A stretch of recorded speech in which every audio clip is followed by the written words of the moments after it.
Hey folks, Dude here. Well, in the obnoxious scheme of things, I think I have finally figured out my problem. Uh, the problem is, I know you guys have been hearing my videos, and the audio has been slightly short of sucks, and I do mean sucks. Like the audio quality had like all kinds of like pops and hisses and pings and bangs and booms and it really truly was pissing me off because I have upgraded stuff, including getting Mr. Yeti here. That's a real microphone. I'm not just putting on there for fun. As a real microphone, and I was hoping my audio quality would just be bang out of the park, like hitting cars out in the parking lot and just taking your doors off and letting you guys hear pretty much just the best video quality that I possibly could generate. Now, it wasn't really like a trying on my part, and trust me, I tried every trick I could think of, short of putting Audacity on it and scrubbing the video afterwards, which is really stupid, because you never should have to do those things if you're putting good stuff in. The classic thinking is, if you guys know anything about like audio engineering, when you do an audio engineering on analog, it is really, really forgiving. I mean, you can put a lot of stuff on it, and it's more a case of tape speed. How fast did you record it? What kind of tape medium did you use? How many tracks are on the tape? What kind of process did you use to install the sound in the first place?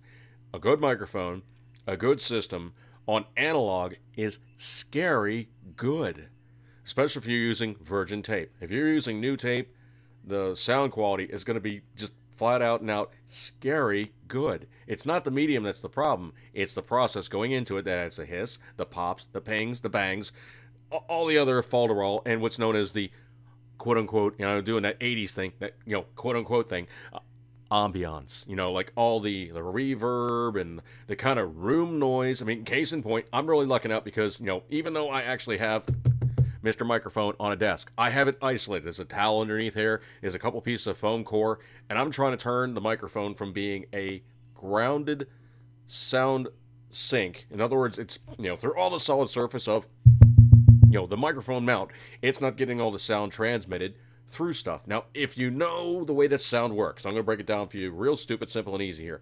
Sound travels in air at about 1,000 miles per hour. Sound travels through water at quite a bit faster, and it travels through solid at about 6,000. Well, what was it? It's like 11,100 feet per second, so 760 miles per hour at ground, sea level. Through water medium, it goes a lot faster. I forget the exact speed on that one. Through solid, it is 6,000 feet per second. So instead of 11,000, 1,100, 11, whatever it was, 760 miles an hour, it is 6 times faster. So it's moving at 7,600 feet, miles per hour through solid medium. That's why you feel stuff, like before you hear stuff. Like if there's an explosion, the ground shakes.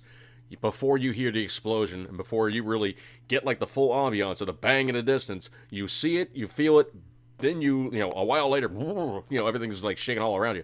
So what I actually did for going all around circuitous, and I got to make this a quick one because I'm out of Tigger juice. That's never a good thing. Now, going all completely circuitous here, the reason why I made this video today and the reason why it sounds good is about the most stupid thing on planet Earth.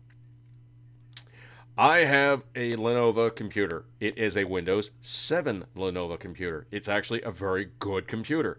Doesn't really lag real much. It does very fast video processing for what it is, and it is a very good unit. Those of you who are in the business know Lenovo actually is the old IBM.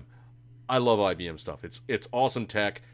Before they fell on harder times and economic disaster and all the rest of that happy horse stuff, IBM was the go-to of cool stuff.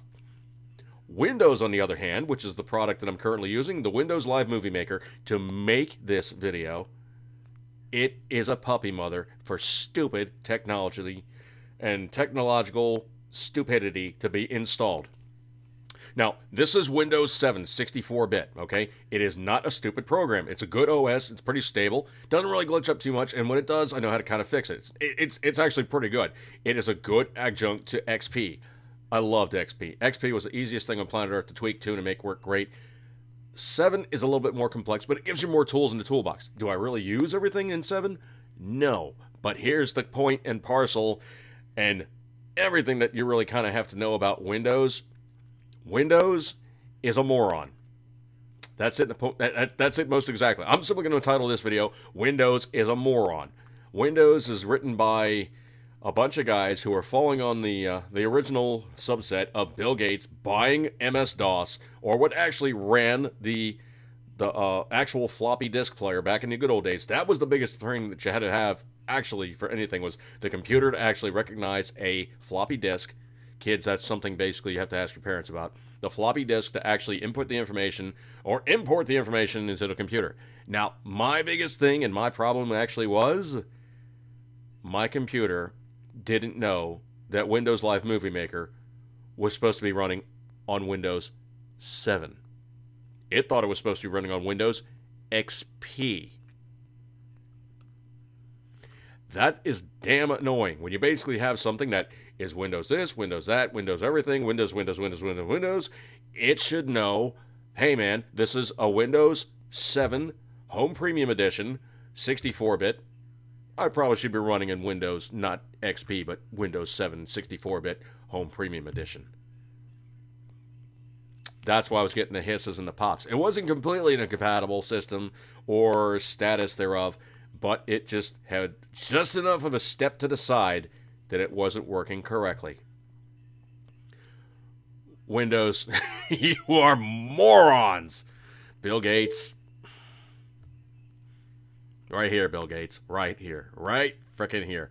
Why is it on this show that the computers always seem to work perfectly? Always. Why? Because they had to. If you're in the middle of, Nowheresville, Spaceville, and your computer goes, you're done.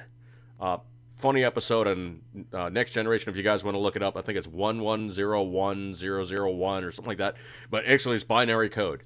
That is a fun episode where the computer gets taken over by aliens. And they have fun with that. I'm going to break up on this one, folks. Eat good, keep it centering, and always remember, your computer only is as smart as the people who put the stuff into it.